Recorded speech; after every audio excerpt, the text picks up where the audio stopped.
মনিরাজ ফল, যে মনিরাজ ফল দ্বারা মণিবীর্য পাতলাটাকে মাখনের মতো গাঢ় করা হয়, এটাই সেই মনিরাজ ফল।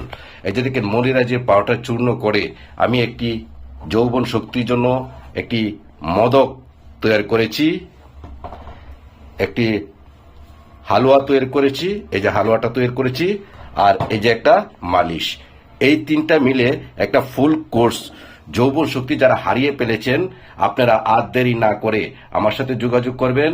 আমার চেম্বার গাজীপুর সাইনবোর্ড, বসিমিলে পূর্ব পাশে, মেম্বার বাড়ি রোড।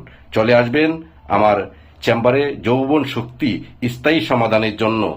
যৌবন হারিয়ে গেছে, এই হারিয়ে যাওয়া যৌবনকে পরিপূর্ণভাবে সজ্জীবিত করতে চান, আর দেরি না করে চলে আসবেন আমার চেম্বারে।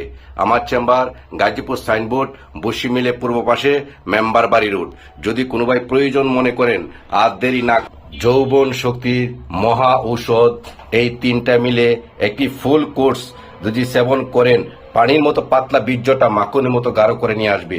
আর দেরি না করে যোগাযোগ করবেন জনসেবা কবিরাজ ঘর।